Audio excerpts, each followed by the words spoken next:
हम लोग में आज हम बात करेंगे विश्व वृद्ध दिवस की। जी हाँ, हम बूढ़े लोगों की इज्जत क्या अपने समाज में कर पाते हैं? जिस तरह से क्राइम अगेंस्ट सीनियर सिटीजन बढ़ रहे हैं, जिस तरह से हमारे आसपास बच्चे अपने घर के बुजुर्गों को उम्र के आखिरी पड़ाव में छोड़ देते हैं, जिस तरह से हम देखते हैं कि बुजुर्ग अपने घर में अकेले नौकरों के सहारे पड़े रहने के लिए मजबूर होते हैं, बच्चे दूसरी जगह नौकरी के लिए चले जाते हैं, अपने माता पिता अपने घर के बुजुर्गों का ख्याल रखते नजर नहीं आते हैं। आखिर ऐसा क्यों हो रहा है? आखिर कमी कहां रह गई है? हिंदुस्तान तो अपनी संस्कृति के लिए, बेहतर सभ्यता के लिए जाना जाता है, तो हिंदुस्तान की नींव इतनी कमजोर क्यों हो रही है? इन तमाम मुद्दों पर हम बातचीत करेंगे। हमारे साथ कुछ ऐसे ही बुजुर्ग लोग यहां पर स्टूडियो में जुड़ रहे हैं जिनके अपनों ने, जिनके अपने रिश्तेदारों ने या फिर अपनी औलादों ने उम्र के इस पड़ाव में उनका साथ छोड़ दिया जब उन्हें सबसे ज्यादा उनके साथ की जरूरत थी। कहते हैं कि एक पेड़ जितना ज्यादा बड़ा होता है वो उतना ही ज्यादा फल देने वाला होता है।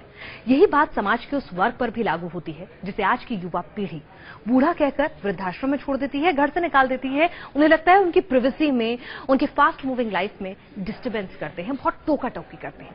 ऐसा करते वक्त ये युवा शायद भूल जाते हैं कि दुनिया में अनुभव का कोई दूसरा विकल्प नहीं होता और जो युवा अवस्था है वो स्थायी नहीं है।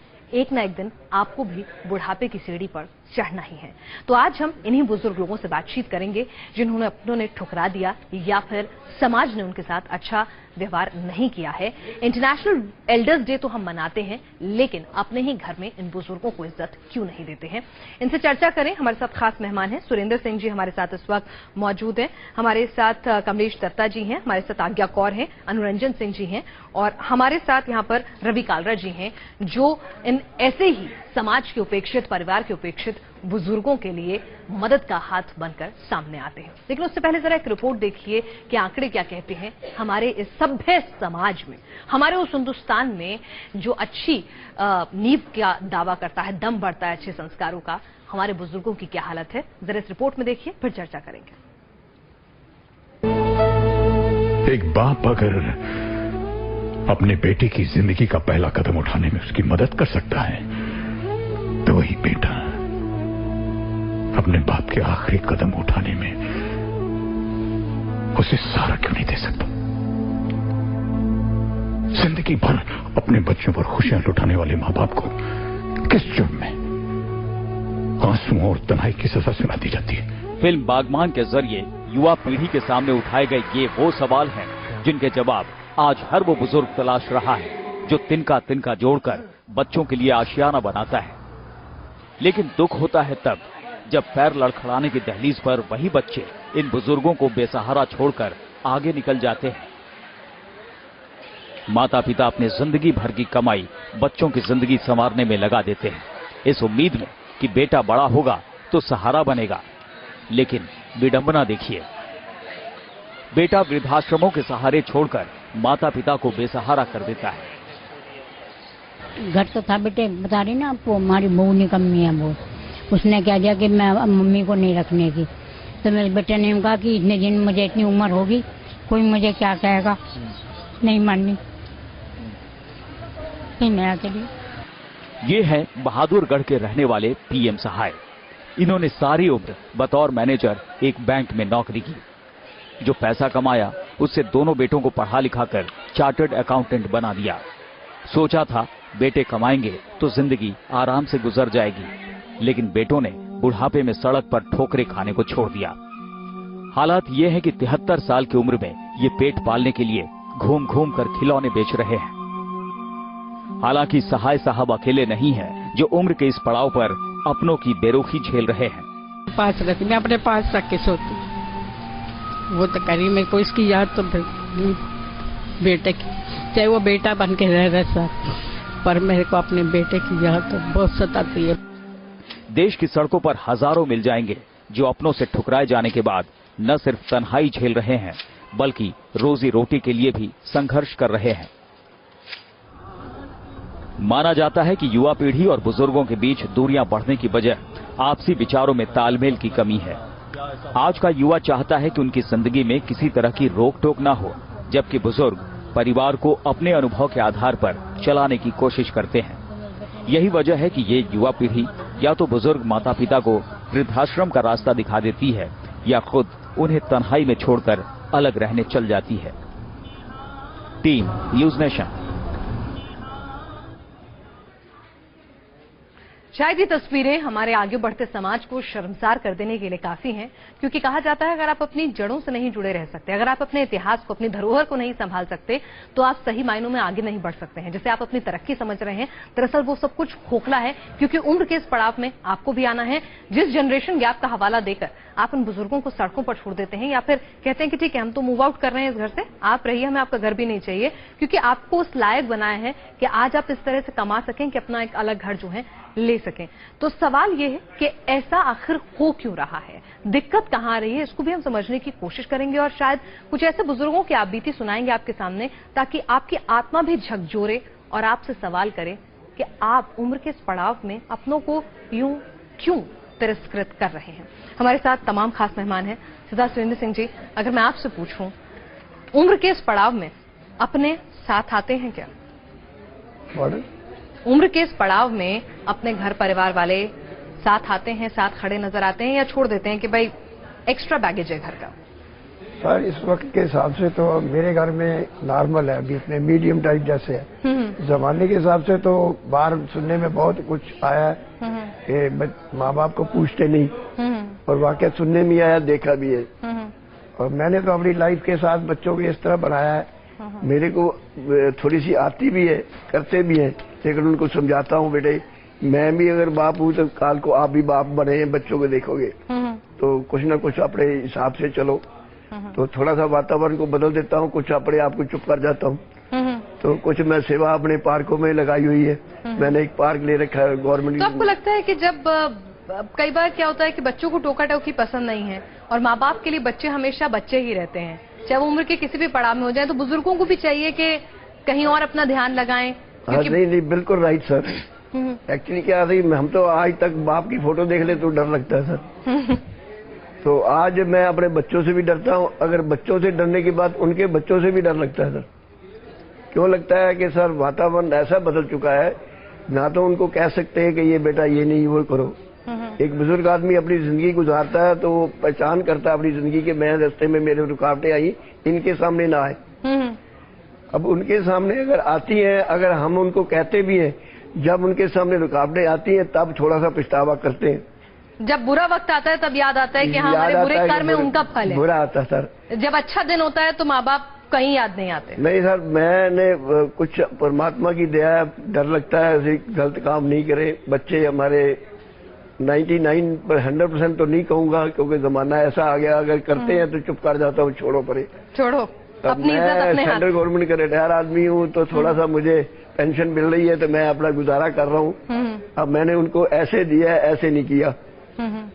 पर शायद सबकी कहानी आप जैसी नहीं होती है। लेकिन कंडीशन क्या है कि साहब अगर मान लीजिए हम थोड़ा सा समय रखते हैं तो हम अपना भी थोड़ा सा वक्त की नजाकत से बदल के उसको थोड़ा सा बदल। बहुत अच्छी बात कही है कि शायद बुजुर्गों के पास वक्त बहुत ज्यादा होता है और आज की युवा पीढ़ी के पास वक्त उतना है नहीं। तो आप समाज को दीजिए, जैसे कि सरदार जी करते हैं कि सुरेंद्र सिंह जी के आसपास के पार्क जो हैं उनको बेहतर बनाते हैं, क्योंकि अगर घर पे रहेंगे नहीं तो बच्चों से टकराव की स्थिति कम आएगी। एक बहाना उन्होंने ढूंढ लिया है, लेकिन शायद ऐसा होना नहीं चाहिए। अगर मैं आपकी बात करूं आज्ञा कौर जी, आपके कितने बच्चे हैं? 3 लड़के हैं। 3 लड़के हैं? हाँ जी। कोई साथ रखता है? तो नहीं, वो जायदाद का हिस्सा था ना, वो 2 लड़के हम देखे, वो तो ठीक ठाक रहे। छोटा ऐसा मीठा रहा, सब कुछ जायदाद भी अपने पास, कागज मेरे पैसे भी उसने ले लिए, सोना भी ले लिया, आधी पेंशन भी लिया था। फिर मार कुट के फिर मैं आई हूँ, फिर कुछ रही हूँ, फिर लेने आए थे, फिर घर गई हूँ, फिर मारा पीटा, पैसा ले लिया, फिर मैं आ गई। 3रा साल है बेटा, अब मेरी पेंशन है। आप कहाँ रहती हैं अब? पहले विकासपुरी में। तो अब आप बच्चे साथ नहीं है कोई भी? यहाँ ही रहती हूँ, आश्रम में। आश्रम में रहती? हाँ जी, 3 साल होने लगे हैं। कितना बुरा लगता होगा कि 3 लड़के? कोई बात नहीं, 3 लड़के, मतलब यहाँ पर लोग लड़कियों की लाइन लगा देते हैं कह के कि लड़का चाहिए क्योंकि बुढ़ापे की लाठी बनेगा, सहारा बनेगा। 3 लड़के हैं आपके, कोई नहीं आता आपको थामने? वो बड़ियों को तो छोटा आने नहीं देता था, मारता था सबको, मेरे को बहुत पीटा, मार मार के पैसा ले लिया। बड़े वाले कभी नहीं कहते चलो मेरे साथ चलो मम्मी? वो नहीं आता। जब उसने छुड़ा ही दिया, वो आने नहीं देता, बोलने नहीं देता, बड़े नहीं आए। मैं झूठ नहीं, बड़े नहीं आए। ये छोटा एक बार आया अपनी मसवत के लिए, कार ले गया, पैसा ले लिया, 30 तोले सोना ले लिया, पेंशन भी आधी देता था, सब कुछ छीन छान कर मारा पीटा। मैं फिर आ गई। इधर से हमारी खूब सेवा हो रही है, खाना पाना सब कुछ मिल रहा है बेटा, कोई कमी नहीं है, ना फ्रूट की, ना ड्राई फ्रूट की, ना बिस्तरे की, ना कपड़े की। लेकिन आंटी कमी अपने बच्चों की तो कमी होगी? कोई नहीं, मैं उसका बस कथा की कमी है, मैं गुरुद्वारे की कमी है, कोई कमी। वो उनके भागों में आशीष नहीं लेनी है, मेरे भागों में आशीष नहीं देनी। शायद ये एक माँ का दिल होता है कि इतना सब कुछ होने के बावजूद भी आज वो कह रही हैं कि ठीक है, मैं जहां हूं, जिस हाल में हूं, खुश हूं। कुछ ऐसे ही बुजुर्ग लोगों से और बातचीत करेंगे, लेकिन इस वक्त की भी आत्मा झकझोरेगी कि आज ये वही माँ बाप हैं जो आपको बोझ लग रहे हैं। अगर आज वही माँ बाप हैं जो शायद चल फिर नहीं सकते, तो जरा आप भी याद कर लीजिएगा अपने दिनों को। बचपन में जब आप चल फिर नहीं सकते थे, खाना नहीं खा सकते थे, तो आपको पाल पोस कर आज कमाने लायक और खुद चलने फिरने लायक इन्हीं माँ बाप ने बनाया है। आज उम्र के इस पड़ाव में अब उनको आपकी जरूरत है, तो आप उनको यूं बेसहारा छोड़ रहे हैं। जरा अपनी आत्मा से पूछिएगा कि आप किस तरह के इंसान हैं। हमारे साथ कुछ और लोग भी हैं, हमारे साथ कमलेश दत्ता जी भी हैं। कमलेश जी, अगर मैं आपसे पूछूं, मेरी 3 बेटियां हैं। 3 बेटियां हैं? हाँ जी। बेटियां बेटों से कुछ बेहतर हैं? कुछ काम मदद करने के लिए आती हैं आगे? नहीं, कोई नहीं आता। कोई नहीं आता, यानी बेटा बेटी सब हो, औलाद अपने माँ बाप के लिए करके राजी नहीं है? नहीं करते, उन्होंने मना कर दिया, अभी हम नहीं रख सकते। क्यों नहीं रख सकते? कहते हैं हमारी जॉइंट फैमिली है, हम नहीं रख सकते। तीनों ने मना कर दिया? दोनों ने मना कर दिया, कहते मेरी जॉइंट फैमिली है। और एक जो है छोटी, वो किराए पे रहती है, उसने अपना मकान बेच दिया, किराए पे रहती है। वो कहती मेरे पास जगह नहीं है रखने की। जगह नहीं है? नहीं। तो आपने पूछा नहीं कि तुम्हारे बच्चे भी कल को तुम्हें करेंगे तो? बेटा क्या कहना है, जो हमारी किस्मत में लिखा है वो मिलना है। बच्चों पे नाराजगी है, गुस्सा है? कोई नाराजगी किस बात की है, हमारी किस्मत में यही लिखा है, यही कुछ भोगना, तो क्या कर रहे हैं। बेटियों की शादी की, पढ़ाया लिखाया, सब कुछ किया, क्रच खोला, लड़कियां 4 साल की छोटी लड़की थी, उनके डैडी की डेथ हो गई। सबको पढ़ाया लिखाया, बड़ी लड़की 10वीं में पढ़ रही थी, बीच वाली 6ठी में। तो पढ़ाया, पहले क्रच खोला, छोटे छोटे बच्चे रखे। उसके बाद फिर खैर उन्होंने भी नौकरी की, बड़ी ने नौकरी की, दोनों को, छोटे को पढ़ाया, शादी भी की जैसे हो सकता था की। लेकिन शादी के बाद फिर क्या कर सकते हैं। उन्हें कहीं शर्म नहीं आती कि मतलब एक माँ जब पति साथ छोड़ गया, हम तीनों बहनों को किस तरह से क्रच खोल के और काम करके पढ़ाया, और आज हमारे लिए, उस माँ के लिए जगह नहीं है? वही बेटा कहते हैं, कभी अफसोस जाहिर करती हैं, चलिए मजबूरियां अपनी हों, लेकिन कभी दुख होता है उन्हें खुद को, शर्म आती है अपने ऊपर कि हम अपनी माँ का सहारा नहीं बन पा रहे? कहते हैं दोष किसी का नहीं, दोष हमारी किस्मत का, जो हमारे मुकद्दर में लिखा है तो मिलना है। शायद ये माँ का दिल है कि आज भी इतना सब कुछ सहने के बाद भी अपने बच्चों का दोष नहीं दे रही है, सब कुछ किस्मत के सहारे छोड़ रही है। अब वो नहीं रख सकते तो क्या, ना दामाद भी नहीं रख सकते, क्या कह सकते हैं। चलिए, शायद उनके बच्चे और उनके भी इतना सब कुछ सहने के बाद भी अपने बच्चों का दोष नहीं दे रही है, सब कुछ किस्मत के सहारे छोड़ रही है। अब वो नहीं रख सकते तो क्या, ना दामाद भी नहीं रख सकते, क्या कह सकते हैं।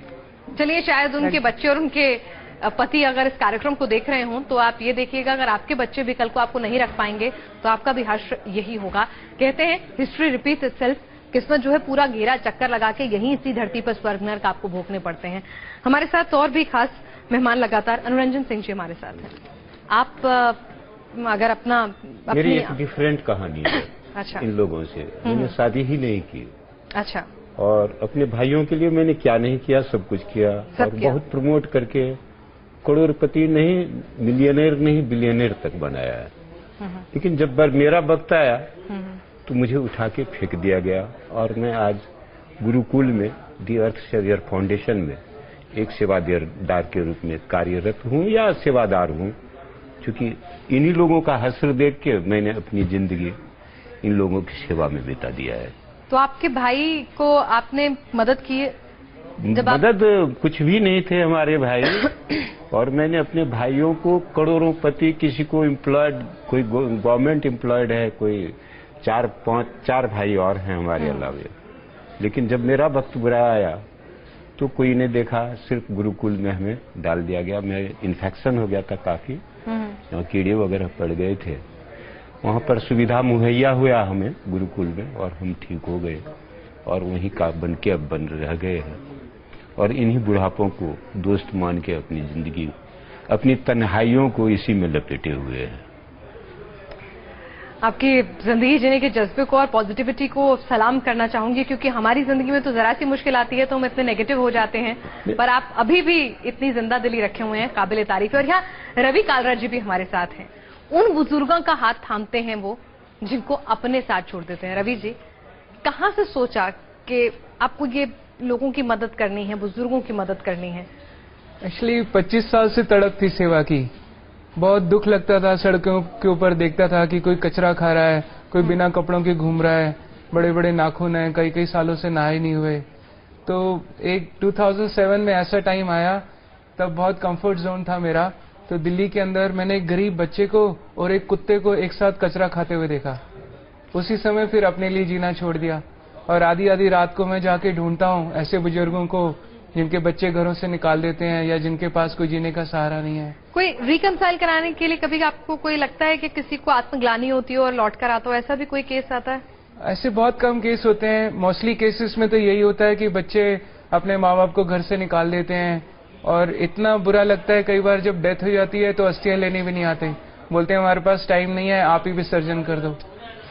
और बहुत केसेस में ऐसे होता है हॉस्पिटल में, जैसे फादर बीमार हो गए या मदर बेड रिडन हो गई, हॉस्पिटल में एडमिशन कराते हैं, झूठे नाम से एडमिशन होता है और फिर भाग जाते हैं और फिर हॉस्पिटल वाले हमें रेफर कर देते हैं क्योंकि उनको टॉयलेट बाथरूम क्लीन करने वाला कोई होता नहीं है। शर्म आ रही है ये सारी बातें सुनकर, लेकिन ये हमारे समाज की कड़वी सच्चाई है।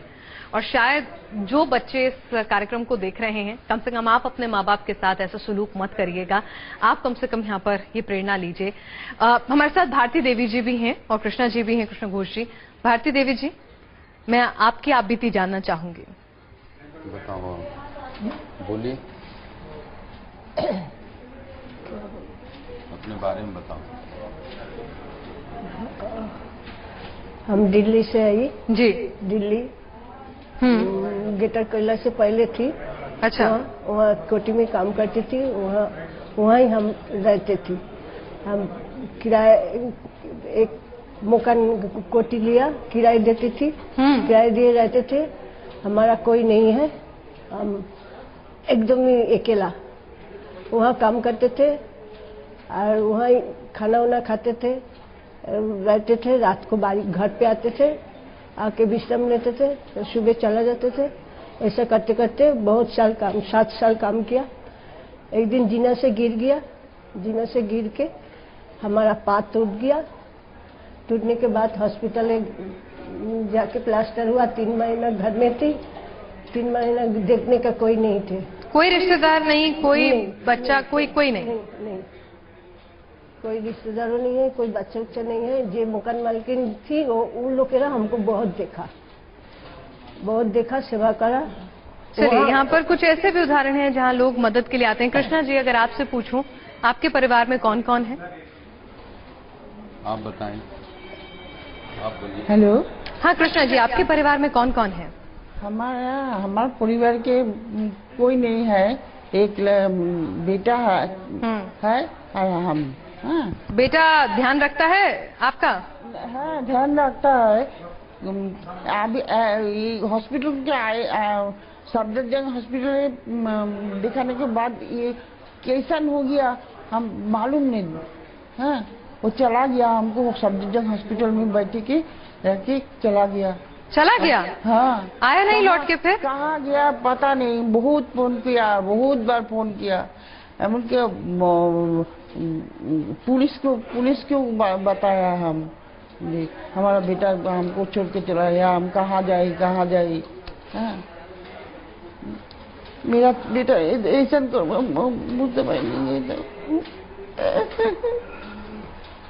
हमारा कोई नहीं है।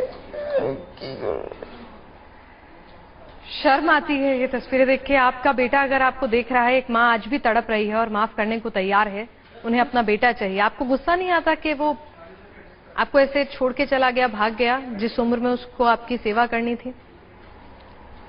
क्या बोलते मुझे सुनते वालों ना, सेवा करने का समय था, वो चले वही पूछने।